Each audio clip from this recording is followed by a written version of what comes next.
and this is actually very factual.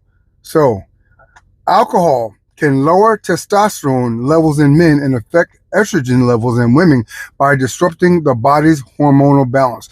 A lot of women have hormone problems and thyroid problems. They don't know where it comes from. Are you ready?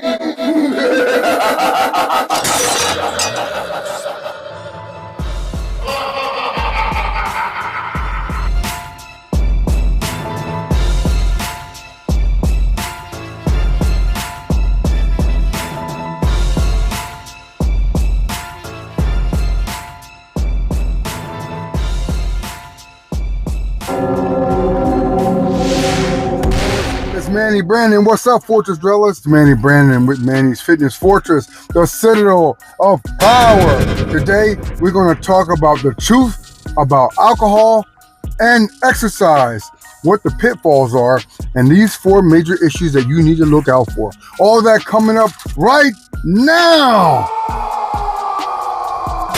Thanks, guys. Thanks for watching, subscribing. Thanks for watching, subscribing, sharing, and also liking that, hitting that like button. Make sure you share this video. Make sure you share the hell out of this video. I love you guys, and all my last 5 years of uploading has been all thanks to God and you guys. Thank you so much for your support. If you are feeling generous, tap the heart icon below and generate and submit any amount you want. Every dollar is put back into video production. Thank you so much. I want to talk about our issue today that affects all Americans, or most Americans, even fitness influencers. There's a lot of guys, even fitness gurus, even people that are into working out and exercise. There's a lot of people who drink, who are not alcoholics. You think they are on a lower end, but they drink enough to where it does negatively affect their fitness journey. All right. And the main thing about that is there's 4 major issues that alcohol does, or alcohol has, that impede your progress in the gym. First thing, we're going to get right into it. Before I read these 4 issues, I'm going to read something that a lot of men and women need to know about their hormones, testosterone and estrogen. This is an article that came up in AI, and this is actually very factual. So, alcohol can lower testosterone levels in men and affect estrogen levels in women by disrupting the body's hormonal balance. A lot of women have hormone problems and thyroid problems. They don't know where it comes from. A couple things: plastics and microwaves, plastics and bottles in general, and stuff in the environment, and also this right here, alcohol. And like 80% of, I think, Americans drink alcohol, but here goes. This is how it affects you guys. Alcohol affects testosterone. Alcohol can damage the Leydig cells, Leydig cells in the testes that produce testosterone. Alcohol can disrupt the production of hormones that stimulate the testes, such as luteinizing hormones, LH, and follicle stimulating hormones, FSH. Alcohol can impair the function of Sertoli cells that help sperm mature. That's Sertoli. Alcohol can impair the function of the Sertoli cells that help sperms mature.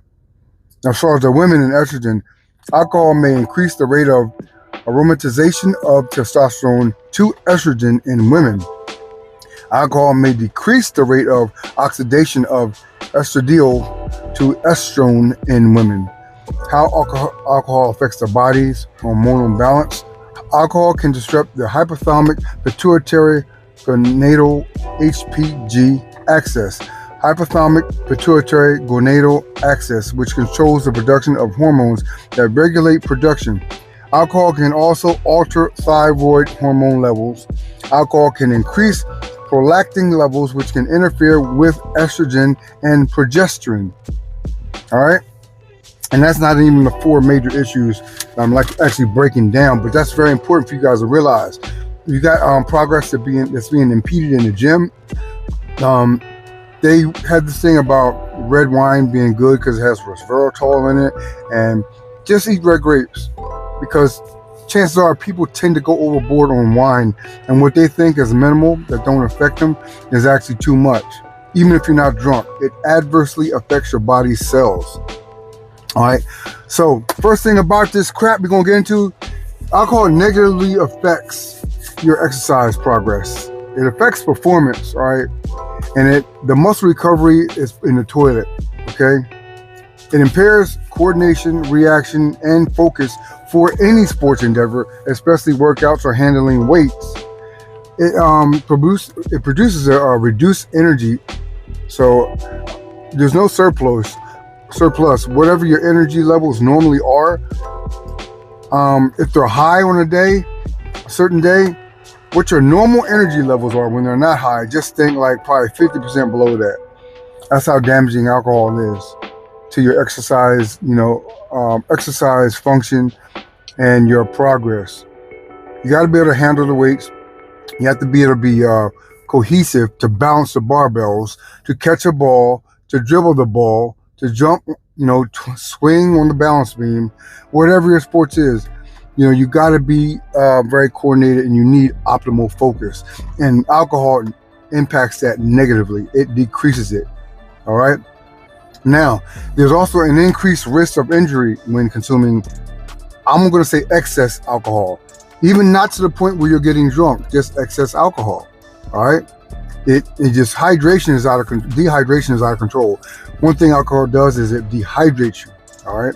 Everyone knows in strength sports, the main causes of injuries is tendons and ligaments weakening, and the elasticity of those structures weakening and lessening. So when you are dehydrated, moisture gets pulled from the tendons and ligaments. They no longer have the strength to support the muscle that's handling this heavy weight or the torque. Running back, switching gears, changing directions, all of a sudden, that ankle tendon, Achilles heel is done. That's how they snap. It's the thing in so many sports, athletes and companies and coaches and all these conglomerates that house all these athletes. They're on their ass about getting to practice on time, getting geared up in uniform, not hanging out, but they don't really implement the right nutrition with a lot of these athletes, even on a pro level. It's like a retro. There's nothing proactive. It's like after the fact. You got a sports medicine specialist. You got the sports injury specialist. You got the recovery. You got the physical therapy after you got injured. There should be protocols for nutrition for all these athletes, football players, basketball, baseball, nutrition protocols that are specifically designed to prevent injury. And one of those things is increased hydration, and alcohol decreases hydration throughout the entire body. All right. After that, the energy level's in the trash. So not only can you not coordinate or focus, handle the weight, run, change directions on a whim, balance on a balance beam, catch a football, run with coordination or peak performance, your energy is reduced. All of these pitfalls result from the excess of alcohol, all right? And the risk of injury, like I said, is the elimination of hydration from the tendons and ligaments. They become weak. They are no longer elastic. They don't have the full elasticity that they once had. Reduced elasticity results in greater injury, and you're more prone to injury, all right? Now, being that it dehydrates you, of course, people don't know this, but alcohol is a diuretic, and that's why it dehydrates you. It pulls water out of the body. You urinate more. Hence, you have decreased blood flow to the muscles, fibers, and tendons and sinew and materials in the body. So if you have a decreased blood flow, that means you have decreased nutrient delivery, all right? And that's how alcohol reduces nutrient absorption. Decreased blood flow because of the hydration. When your body's not dehydrated, when it has plenty of waters in your cells, in your skin, in your bloodstream, it pushes the water for optimal nutrient absorption to the muscles, the cells, the bones. So that's why alcohol, promotes dehydration. That promotes less water, less hydration. That promotes poor blood flow, and that promotes poor nutrient absorption, nutrient delivery. All right, remember that. Number 4, it's also a depressant. It's a depressant. Yeah, people don't think about alcohol in the same vein as cocaine or weed, marijuana, opioids, and all this other stuff. But it is a drug. It's a depressant. All right, it affects the central nervous system. Anything that adversely affects the central nervous system and slows you down, may create brain fog, is going to inhibit your athletic performance, no matter what the sport is. I don't care if it's championship poker. You need to think. Matter of fact, one of the first things the brain alcohol affects is the brain. So, focus is in the toilet, central nervous system. You don't have the focus, the balance, or the alertness that you should have. All right. So, when you drink alcohol, this is barefoot blueberry. This is actually made from blueberries. I'm getting this a special occasion. It's like Valentine's Day or the day after, and special occasions. I drink a glass or something, but that's the problem. Is most people don't do it in moderation. This is not made from grapes. It's made from blueberries, but it is still fermented and it's still alcohol. So, one last final piece of advice to you guys. Thanks for listening so far. If you're getting value, hit that like button, hit the subscribe button. Please donate, hit the little heart icon. All these culprits plague a lot of America with the alcohol, but you can reduce. People have a sickness. A lot of people have a craving for alcohol. Exercise, weight training, physical fitness actually decreases alcohol cravings. So that's one thing you do to try to come out of that, that sickness, come out of that realm, get yourself out of that portal, increase your fitness, increase your physical fitness with strength training, with heavy weight, with weights, free weights, with cardio, running, jumping rope. Any type of physical fitness helps get your libido up naturally, all right, and increases your energy when you recover with a combination of of good choice of foods. But alcohol consumption is very dependent on the other things you're doing in your life. And if you're filling your day up with fitness, wellness, and good foods, it will help decrease your alcohol cravings. All right, that's scientific. That's a fact. There was a point when I was working years ago, a lot of odd jobs along with another main job, and the guys I work with, they all like to drink. They're so funny. I like fruit flavors. I like stuff that tastes sweet. I was never a big beer guy. I used to buy wine coolers. There's a comment say, "Oh, that's a girl's drink." But yet, wine coolers are also always sold inside the liquor stores, where I saw men going in there to get it. Now, men got the beer first, beer second. Beer first. The vodka, and then the wines third, and then wine coolers. But they're all bought by men.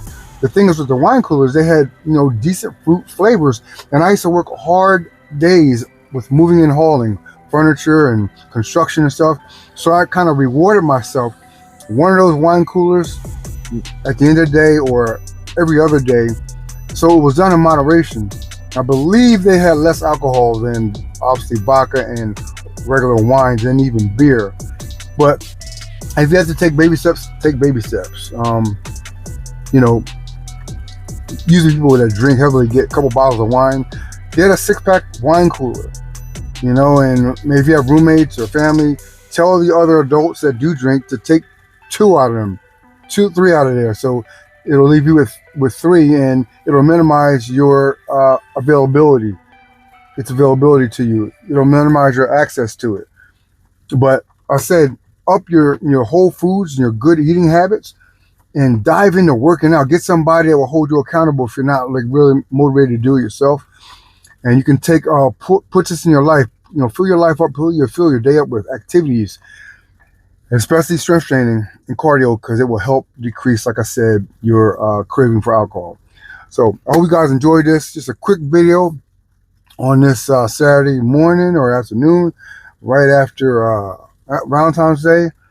So, minimize moderation, up your physical fitness, and it'll help you balance everything out. All right, I hope you like this video, the truth about alcohol and exercise, and share this video with a member of the family that may be struggling with alcohol or even any type of drug abuse. All right, but if you have any problems, also, remember to reach out to AA or any kind of anonymous association related to your specific vice. Thank you guys for watching. I love all of you guys, and I'll see you in the next video.